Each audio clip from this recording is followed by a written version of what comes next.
The space station called Horizon's Edge floated in the darkness between stars. It was a massive place, home to thousands of beings from hundreds of different worlds. Ships came and went every hour. Traders sold strange goods. Diplomats made deals. And somewhere in the lower levels, a young human named Tiho fixed a broken water pipe. He wiped the sweat from his forehead and smiled. The pipe was old, but it would work for another few years now. That was enough. Tiho picked up his tools and walked down the narrow corridor, humming a song his grandmother used to sing back on Earth. Tiho was 28 years old. He had dark hair, tired eyes, and hands that were always a little dirty from work. He was not important. He was not famous. He was just an engineer who fixed things that broke. And on a station this old, things broke all the time. His friend Yuna was waiting for him in the workshop. She was also human, a few years younger than him, with short hair and a quick smile. "Did you hear?" she asked. "The Celestine princess arrived today." Tiho put his tools away. "Who?" Yuna stared at him. "You're joking. Princess Myra, the most beautiful being in the entire galaxy. Every news channel has been talking about her for weeks." Tiho shrugged. "I don't watch the news. Is something broken in her ship?" "No, nothing is broken. She's here for the diplomatic summit. There are like 50 different alien princes and commanders trying to marry her." Yuna shook her head. "Do you ever pay attention to anything except machines?" "Machines are simple," Tiho said. "They break, I fix them. People are complicated." Yuna laughed. "You're impossible." At that same moment, many levels above them, Princess Myra walked through the grand halls of the station's diplomatic wing. She moved like water, smooth and graceful.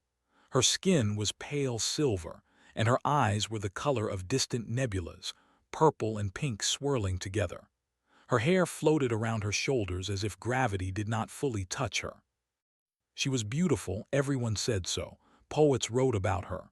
Artists painted her face. Entire planets sent gifts just hoping she might visit. But Myra was tired. Behind her walked a crowd of suitors. High Commander Velen of the Kithran Empire spoke loudly about his military victories. Prince Aldrich of the Sithran dynasty described the wealth of his family. Others promised her stars, planets, entire systems.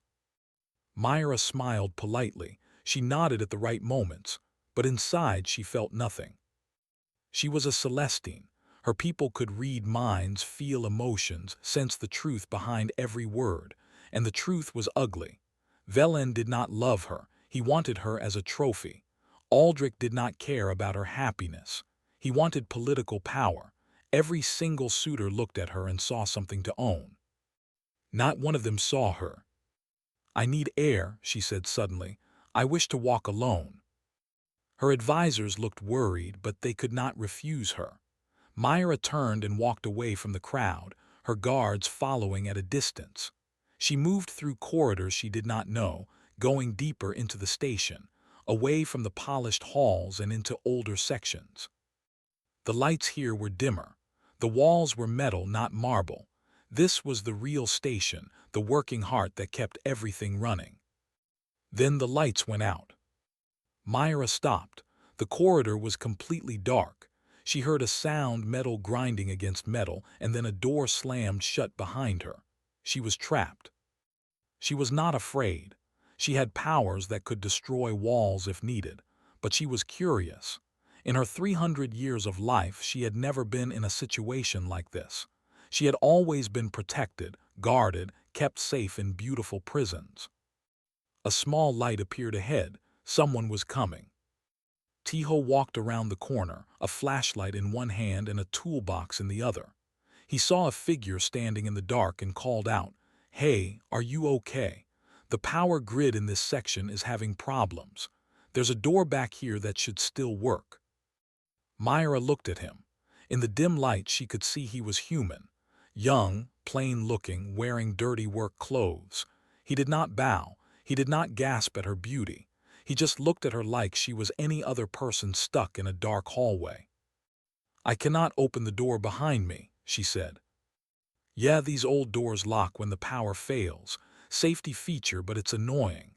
He walked past her, knelt down by the door, and opened a panel in the wall. Give me 2 minutes. Myra watched him work. His hands moved quickly and with confidence. He talked to himself while he worked, mumbling about wires and circuits. She reached out with her mind, trying to read his thoughts. And she found something strange. Most minds were easy to read. They were loud, full of wants and fears and lies. But this human's mind was different. It was quiet, warm, like a room with a fireplace on a cold night. She could sense he was focused, but she could not read his actual thoughts. It was not that he was blocking her. It was something else, something she had never experienced before. Done, Tiho said.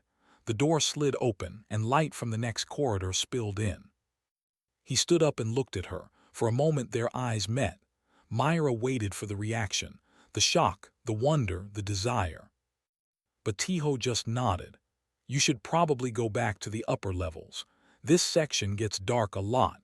I've been asking them to replace the power grid for months, but nobody listens to the maintenance guy. He picked up his toolbox and started walking away. Wait, Myra said. You do not know who I am. Tiho turned back. Should I? I am Princess Myra of the Celestine people. There was a pause, then Tiho nodded again. Okay, nice to meet you. I'm Tiho. I fix things. He pointed down the corridor. The lift to the upper levels is that way. Be careful, the floor is uneven in some places. And then he was gone, disappearing around a corner, his flashlight fading into the darkness. Myra stood there for a long time. In 300 years, no one had ever walked away from her. No one had ever treated her like she was ordinary. No one had ever looked at her silver skin and purple eyes and simply said, "Nice to meet you." She found her way back to the upper levels. Her guards rushed to her, worried and apologizing. Her suitors were concerned, talking about how dangerous it was for her to wander alone. But Myra was not listening. She was thinking about the human engineer with the quiet mind and the dirty hands. That night she found Yuna in the engineering records. She called her to her quarters. Yuna arrived nervous and confused. A princess wanting to speak with a low-level engineer was very unusual. Tell me about the human called Tiho, Myra said. Yuna blinked. Tiho, he's just Tiho. He fixes things. He's good at it. Best engineer on the station, actually, but he never tries to get promoted. What is he like? Yuna thought about it. Kind, I guess. Quiet. He doesn't care about status or money. He treats everyone the same, whether they're a station commander or a cleaning bot. She paused. Why do you want to know about him? Myra smiled softly. Because he is the first person in 300 years who looked at me and saw nothing special. Yuna did not understand. To her, that sounded like an insult. But to Myra, it was the most wonderful thing anyone had ever done. The days passed, and Myra could not stop thinking about the human engineer. She attended meetings. She smiled at diplomats. She listened to her suitors describe their power and wealth. But her mind kept returning to that dark corridor, to the man who had fixed a door and walked away without looking back. She began to find excuses to visit the lower levels of the station. The first time, she said she wanted to understand how the station worked. Her advisors thought it was strange, but they could not refuse a princess. She walked through the engineering section, looking at everything but really looking for one person. She found him in a small workshop, alone except for a floating maintenance drone. The drone was old and damaged, moving slowly in circles like a confused bird. Tiho was talking to it softly while he repaired its broken parts. "It's okay, Bari," he said. "Your motor just needs some new parts. You'll be flying straight again soon." Myra watched from the doorway. He had named the drone. He was speaking to it gently, like it was a living creature, like it mattered. She reached out with her mind again, trying to understand him. And again, she found only that strange warmth, that quiet peace she could not read. It was frustrating. It was fascinating. She left without speaking to him. The second time, she created a problem. She found the climate control panel in her quarters and carefully broke it. Then she called for repairs. An hour later, Tiho arrived.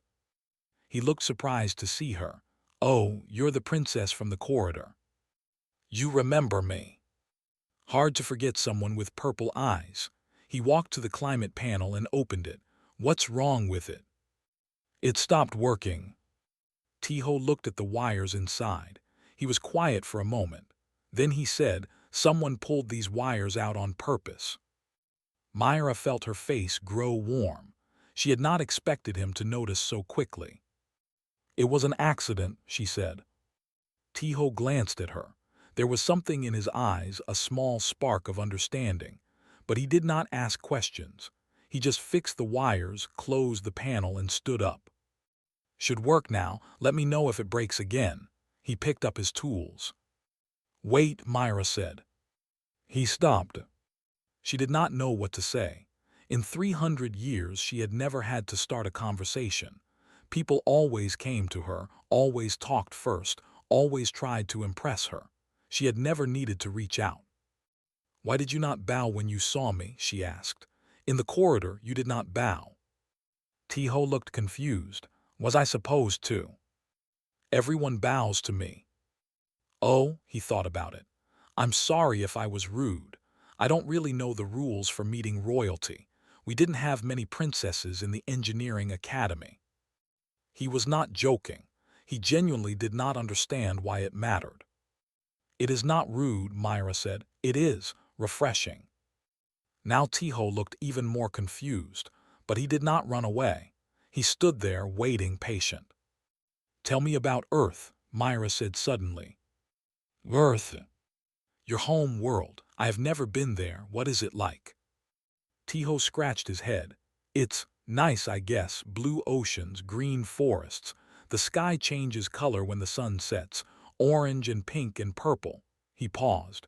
"Lots of rain where I grew up. I miss the rain sometimes." "Rain. Water that falls from the sky. You just stand outside and it falls on you. Some people think it's annoying, but I always liked it. Makes everything smell clean." Myra tried to imagine it. Water falling from above, getting wet for no reason. It sounded strange and wonderful. "What else?" she asked. Tiho told her about coffee, a bitter drink that humans needed to wake up in the morning. He told her about seasons, how the weather changed throughout the year. He told her about music, about singing, about how humans sometimes made sounds with their voices just because it felt good. "You sing when you work," Myra said. "I heard you." Tiho's face turned red. "Yeah, bad habit, sorry." "No, I liked it." They talked for an hour. Myra asked questions and Tiho answered them. He was not clever with words. He did not try to impress her. He just told her simple truths about simple things. When he finally left, Myra realized she had smiled more in that hour than she had in the past year. But not everyone was happy. High Commander Velen had spies everywhere. He heard about the princess visiting the lower levels. He heard about the human engineer she had spent time with, and he was angry. Velen was a Kithran, a species of tall warriors with gray skin and 4 arms. He was powerful and proud, and he had decided that Myra would be his. He would not lose her to some human nobody. He found Tiho in a corridor that evening. Tiho was walking back to his quarters, tired from a long day of work. Suddenly, a massive figure blocked his path. "You are the human," Velen said. His voice was deep and threatening. Tiho looked up at him. "I'm a human. There are about 50 of us on the station." "Do not be clever with me." Velen stepped closer. He was almost 3 meters tall. His 4 arms were crossed over his chest. "I know you have been spending time with Princess Myra. She asked me to fix her climate control. Do not lie. I know she has been visiting your section. I know she has been asking about you." Velen leaned down, his face close to Tiho's. "Stay away from her. She is meant for someone of importance, not a creature that fixes pipes."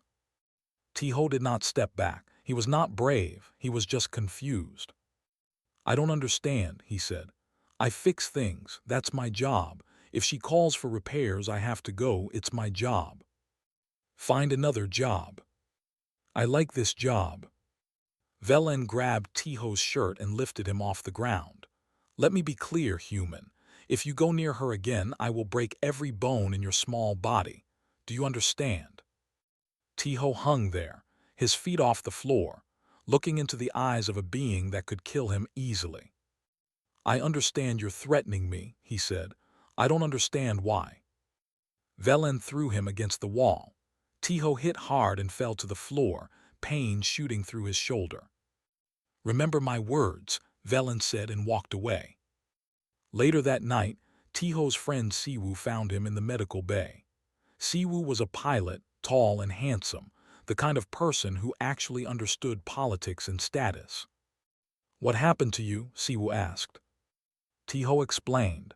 When he finished, Siwu's face was pale. "Do you have any idea what you're getting into?" Siwu said. "That's High Commander Velen. He's destroyed entire planets, and Princess Myra is probably the most important person in the galaxy right now. Every powerful being wants to marry her. You can't get involved with this." "I'm not involved," Tiho said. "I just fixed her heater." "It doesn't matter what you did.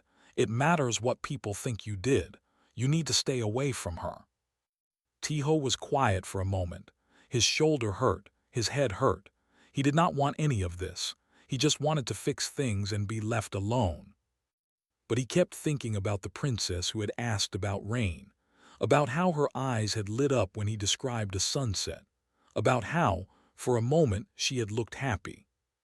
"What if she calls for repairs again?" he asked. Siwu sighed. "Then you send someone else." Tiho nodded. It was the smart thing to do, the safe thing. But somewhere deep inside, in a part of him he did not fully understand, he knew he would go if she called. Because she had looked at him like he was real, like he mattered, and no one had looked at him that way in a very long time. Miles above, in her beautiful prison of silk and silver, Myra stared out at the stars and thought about a human who sang to broken machines and talked to lonely drones. She did not know why she cared. She only knew that she did. And for the first time in 300 years, she was looking forward to tomorrow. The alarm started at midnight. Tiho was sleeping when the sound ripped through the station. Red lights flashed. The station's voice spoke in calm but urgent tones. "Warning, reactor leak in Section 7. All personnel evacuate immediately." Tiho was out of bed and running before he was fully awake. He grabbed his emergency kit and sprinted toward Section 7, while everyone else ran the opposite way. Section 7 was deep in the station, near the main reactor that powered everything. If the reactor failed, the station would die. 50,000 lives would be lost. When Tiho arrived, he found chaos. Radiation was leaking from a cracked cooling pipe. The area was dangerous, deadly to anyone who stayed too long. Most of the engineering team had already evacuated. But not everyone. Yuna was there, her face pale but determined. "Tiho, what are you doing here? You need to leave." "We need to fix this," Tiho said. He looked at the damage. The crack was bad but not impossible. "If we seal the pipe and restart the cooling system, we can stop the leak." "The radiation levels are too high. We'll get sick. We might die." "Then we die." Tiho grabbed his tools. "But if we don't try, everyone dies." Yuna stared at him, then she nodded. "Okay, tell me what to do." They worked together, moving fast, ignoring the warning alarms screaming that they were in danger. Tiho's hands were steady even as his body began to feel weak. The radiation was already affecting him, but he did not stop. High above in the diplomatic wing, the aliens were evacuating. The Kethrans moved quickly to their warships. High Commander Velen did not look back at the station. His safety was more important than anyone else's. The Sithran delegation packed their valuables. Prince Aldrich complained about the inconvenience. He had important meetings tomorrow.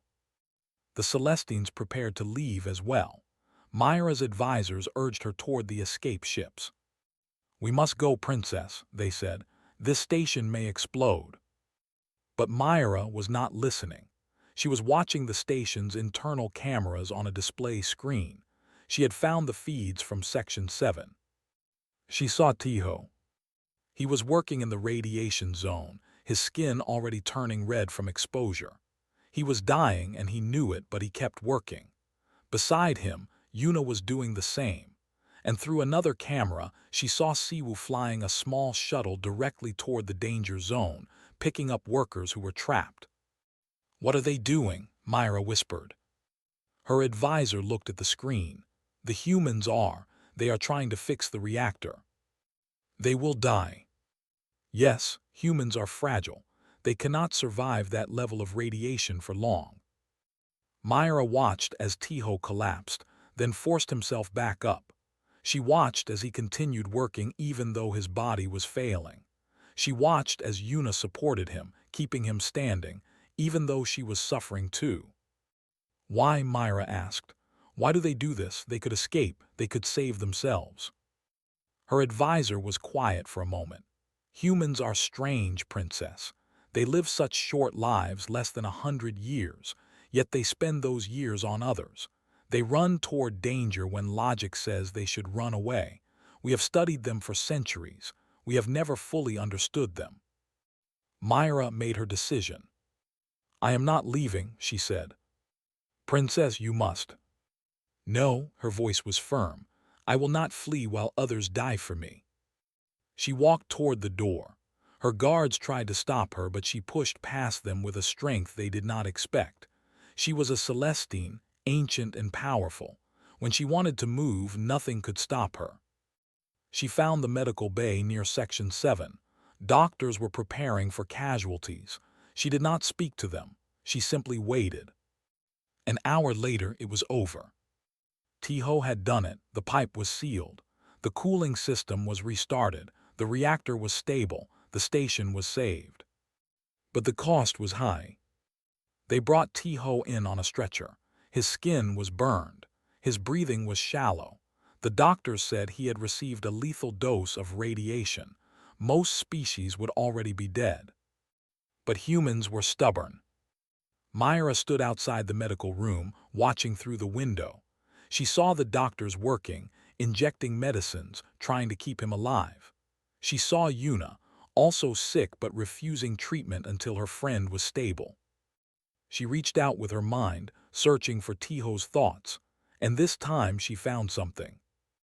His mind was not quiet anymore. It was a storm. She felt fear not for himself but for others.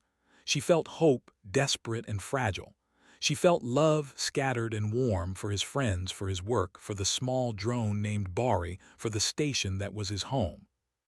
And she felt pain, so much pain, but underneath it all there was no regret. He had done what he needed to do. He was at peace with that.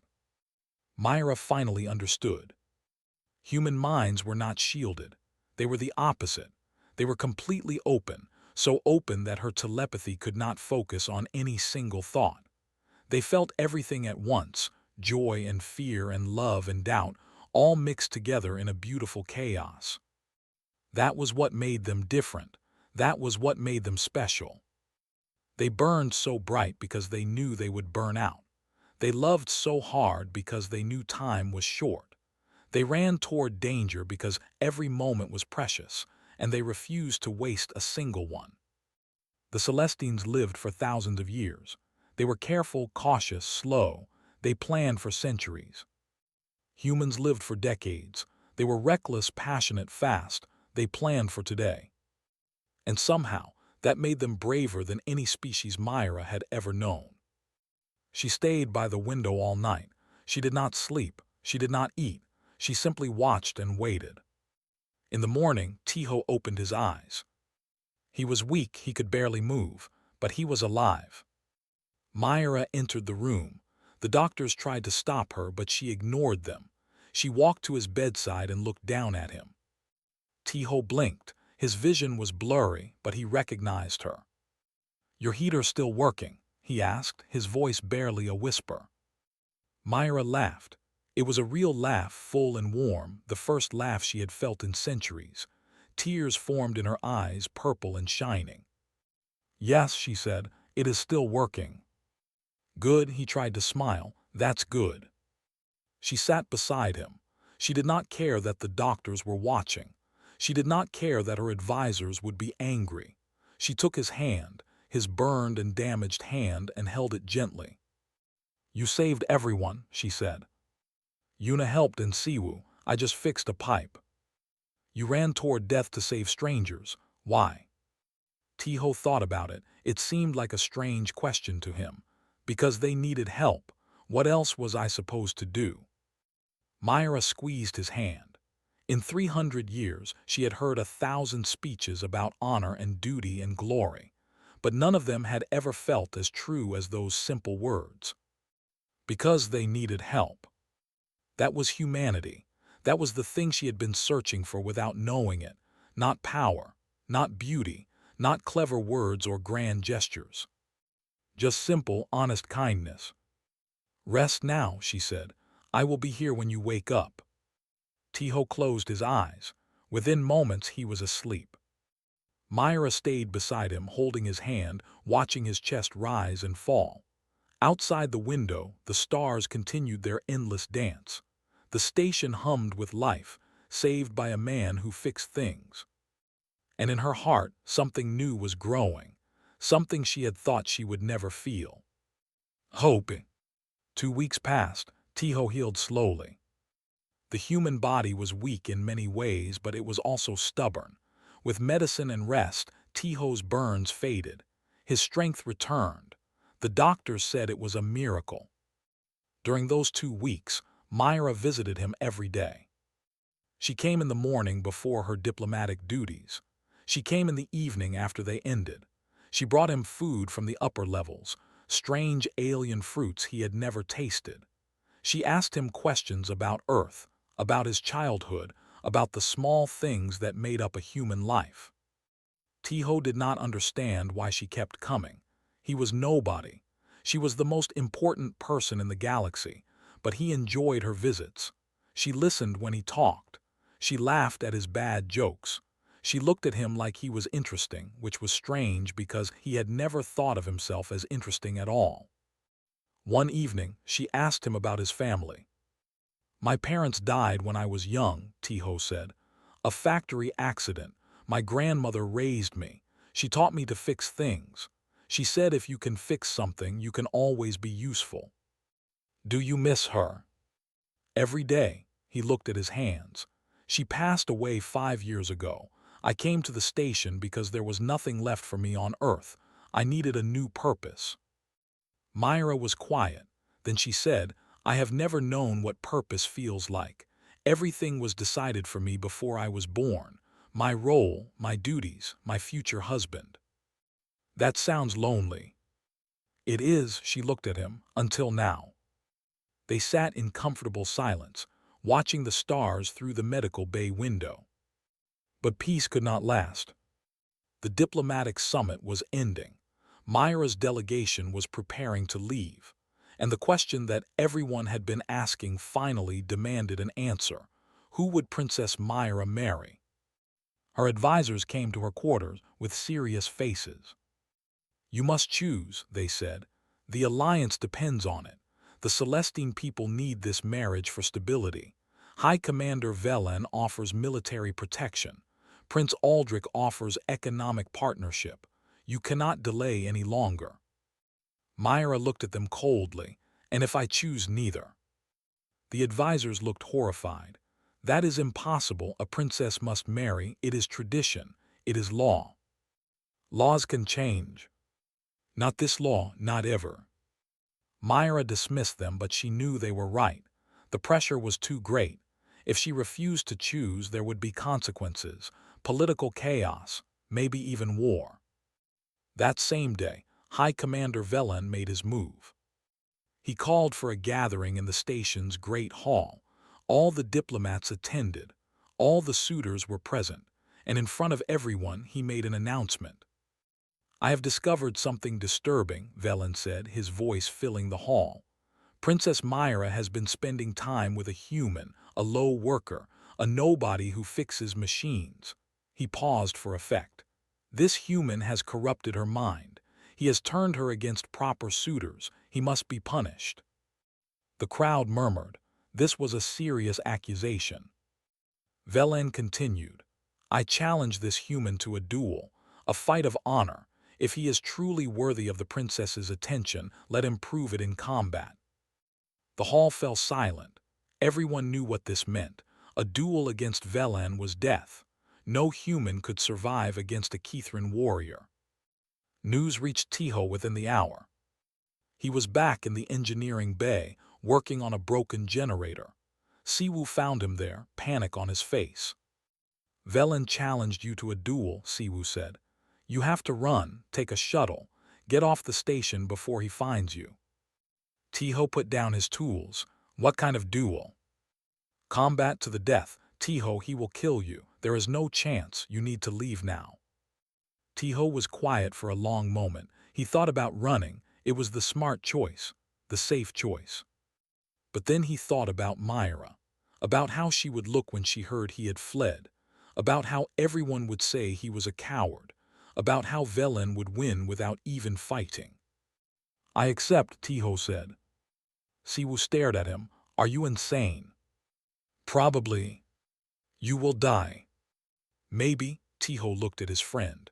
But I won't run. I've never run from anything in my life. I'm not going to start now. The news spread quickly. The human engineer had accepted the duel. It was madness. It was impossible. It was the most human thing anyone had ever heard. That night, Myra came to Tiho's quarters. She did not knock. She simply appeared in his doorway, her purple eyes blazing with emotion. For the first time since he had known her, she looked angry. Why did you accept? She demanded. Velen will kill you. There is no honor in dying for nothing. Tiho looked up from his desk. He had been writing a letter just in case.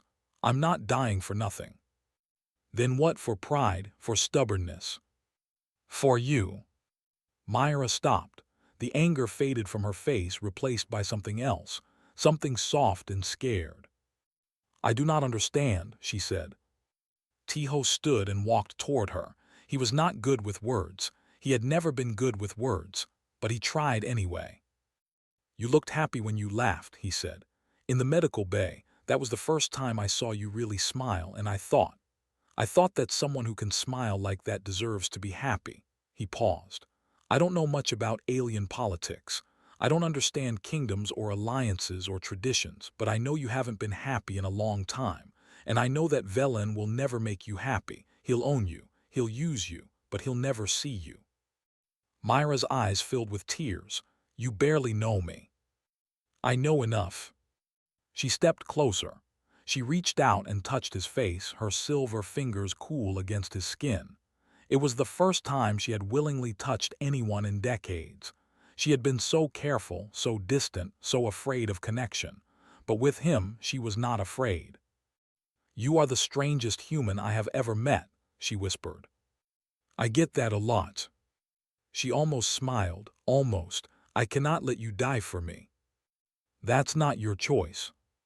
The duel is tomorrow. I will stop it. I will speak to the council. I will. You'll do nothing. His voice was firm but gentle. This is my decision, my fight. Let me have that. She wanted to argue. She wanted to scream. But she saw the look in his eyes, the quiet determination that she had come to love. Yes, love. She finally understood what she was feeling. Then I will speak to them, she said. But not to stop the duel. I have something else to say. That night, Myra stood before the gathered delegations. The great hall was full. Every species, every diplomat, every suitor was present. They all watched as the Celestine princess walked to the center of the room, her silver gown shining under the lights. I have heard the accusations, she began. I have heard that a human has corrupted me, that I have been turned away from my duties by a low worker. The crowd waited. This is not true. No one has corrupted me. but someone has opened my eyes." She looked around the room, at the faces of beings who had wanted to own her. "For 300 years I have been a prize, a trophy, a symbol. Every suitor who has come to me has wanted something from me: power, status, alliance. Not one of them has ever asked what I wanted. Not one of them has ever seen me as a person." Her voice grew stronger. "But in the lower levels of this station I met a man who did not know my name. He did not bow. He did not flatter. He fixed a door and walked away. And when I asked him questions, he answered honestly. When I laughed, he looked happy just because I was happy." She paused. "I have been watching humans. They live short lives. They are fragile. They break easily. But they love harder than any species I have ever known. They run toward danger to save strangers.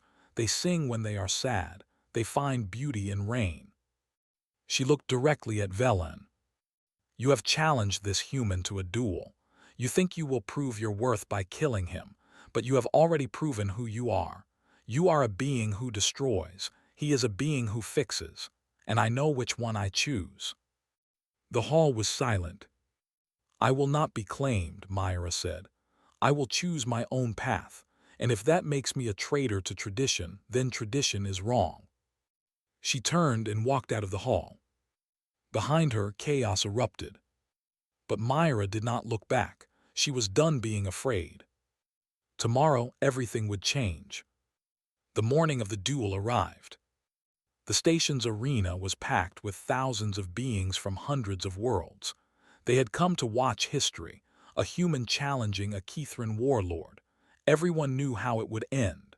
Everyone came to see the spectacle of a small man dying bravely. Tiho stood at one end of the arena. He wore simple clothes, the same work clothes he always wore. He had no armor, no special weapons. He held only a metal rod he had found in the engineering bay. At the other end stood High Commander Velen. He was massive, nearly 3 meters tall, with gray skin and 4 powerful arms. He carried a plasma blade that hummed with deadly energy. His eyes were fixed on Tiho with hatred. "You should have run, human," Velen said, his voice echoing through the arena. "Now you will die, and your princess will see how weak your kind truly is." Tiho did not respond. He was focused, calm, the same way he was when he worked on a difficult repair. He had accepted that he might die today, but he would not make it easy. The signal came. The duel began. Velen charged like a storm. He crossed the arena in seconds, his plasma blade swinging in a deadly arc. Tiho barely dodged, rolling to the side as the blade cut through the air where his head had been. The crowd gasped. They had expected the human to die instantly. Tiho got back to his feet. His heart was pounding, but his hands were steady. He watched Velen's movements, looking for patterns, looking for weaknesses. That was what engineers did. They found problems and fixed them. Velen attacked again and again. Each strike was powerful enough to kill. But Tiho kept moving, kept dodging, kept surviving. He was not faster than Velen. He was not stronger. But he was smart. He predicted where the attacks would come and moved before they arrived. "Stop running," Velen roared. "Face me like a warrior." "I'm not a warrior," Tiho said, breathing hard. "I'm an engineer." He swung his metal rod at Velen's knee. It was a weak hit, barely a scratch, but it made Velen stumble. For just a moment the warlord lost his balance. Tiho did not hesitate. He dove forward, ducked under Velen's arms, and jammed the metal rod into a gap in Velen's armor. He twisted hard. Velen screamed. The rod had hit something important, some nerve cluster that sent pain through his body. He dropped his plasma blade and fell to one knee. The crowd was silent. No one could believe what they were seeing. Tiho picked up the plasma blade. He did not know how to use it properly, but he knew which end was dangerous. He pointed it at Velen's throat. "I don't want to kill you," Tiho said. "I've never killed anyone. I fix things, I don't break them." Velen looked up at him with rage and disbelief. "Then you are weak." "Maybe." Tiho lowered the blade slightly. but I'd rather be weak than be like you." He turned away. That was his mistake. Velen roared and lunged forward, a hidden knife appearing in his hand. The crowd screamed. Tiho tried to turn, but he was too slow. The knife was going to hit him. He was going to die. And then Myra was there. She appeared between them like a flash of starlight.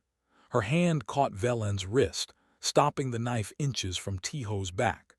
Her eyes blazed with a light that filled the entire arena, ancient and terrible, the true power of a Celestine princess unleashed. "Enough," she said. Her voice was not loud, but it shook the walls. Every being in the arena felt it in their bones. Velen tried to pull away, but he could not move. Myra's grip was like iron. She was small compared to him, delicate and beautiful, but in that moment, she was the most dangerous thing in the room. "You have lost," she said. "The duel is over. Tiho spared your life. That is more mercy than you deserve." She released him and Velen collapsed to the ground. His forearms trembled. His pride was broken. Myra turned to face the crowd. Thousands of eyes watched her, waiting. "I have made my choice," she announced. "I reject all suitors. I reject tradition. I reject the idea that I must belong to someone." Her voice carried across the arena. "For 300 years I have been a prize, a trophy, a symbol of power, but I am none of those things. I am a person, and I have the right to choose my own path." She looked at Tiho, her purple eyes soft. "This human has shown me what I was missing. Not power, not wealth, not beauty that fades, but kindness. Simple, honest kindness. He saw me when no one else did. He treated me like I mattered when everyone else treated me like I was property." She took Tiho's hand. "I choose myself," she said, "and I choose to stand beside the man who reminded me that choice exists." The arena was silent. Then slowly something unexpected happened. The other humans in the crowd began to clap. Then some of the younger aliens joined them. Then more and more, until the sound filled the arena like thunder. Not everyone was happy. The older diplomats looked shocked. Some of the suitors were angry. This was against tradition. This was unprecedented. But change had begun. In the days that followed, Myra formally rejected her arranged marriage obligations. It caused political chaos, just as her advisors had warned. But it also sparked something new. Other young Celestines began to question their traditions. Other princesses and princes began to ask why they could not choose their own lives. Myra became a symbol, not of beauty but of freedom. As for Tiho, he remained on the station. He did not want fame or power. He just wanted to continue fixing things. And now he had someone to share his quiet life with. One evening, weeks after the duel, Myra found him on the observation deck. He was sitting alone, watching the stars, a cup of coffee in his hand. She sat beside him. "I brought you something," she said. She handed him a small plant in a pot. "It is from the Celestine homeworld. It only blooms once every 100 years. I thought you might like to try keeping it alive." Tiho smiled. "That's a lot of pressure." "I have faith in you." They sat in comfortable silence, watching the universe drift by. "You could have anyone in the galaxy," Tiho said quietly. "Princes, commanders, beings who could give you worlds." Myra leaned her head against his shoulder. "They could give me worlds, but you gave me something more valuable." "What?" "You saw me." She closed her eyes. "For 300 years, everyone looked at me and saw power, beauty, status. You looked at me and saw a person who needed her heater fixed." Tiho laughed softly. "Is that really enough?" "It is everything." She turned to face him. In the light of distant stars, her silver skin glowed, and her purple eyes held galaxies. "I am old, Tiho. I have seen empires rise and fall. I have watched stars die, but I have never felt what I feel when I am with you. You are kind. You are honest. You fix broken things because you believe everything deserves a chance to work again." She touched his face. "That is the most human thing I have ever known, and it is beautiful." Tiho did not have grand words. He had never been good with speeches, so he simply took her hand and held it. "I'm probably going to mess this up," he said. "I don't know anything about alien politics or traditions or living for hundreds of years." "Good," she said. "I am tired of people who know everything. I want someone who will learn with me." They stayed there until the station's lights dimmed and the artificial night fell. Outside the window, ships came and went, carrying beings from 1,000 worlds. Somewhere, wars were being fought, treaties were being signed, history was being made. But in this small corner of the universe, a human and an alien watched the stars together. The galaxy was vast and dangerous. Empires still schemed, old hatred still burned. The future was uncertain. But in this moment, two souls had found something rare, a connection built not on power or beauty, but on simple kindness, on being seen, on choosing each other when the universe said they should not. Myra had been desired by everyone, but she had chosen the human who fixed things, who named drones, who sang while he worked, who ran toward danger for strangers. She had chosen him not because he was special. She had chosen him because he made her feel like she was.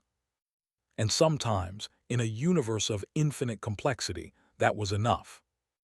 Tiho took a sip of his coffee and smiled. "So what now?" he asked. Myra smiled back. "Now we live, one day at a time." "I can do that. I know you can." Outside, the stars continued their eternal dance. And somewhere in the engineering bay, a small drone named Bori flew in happy circles, finally repaired, finally whole.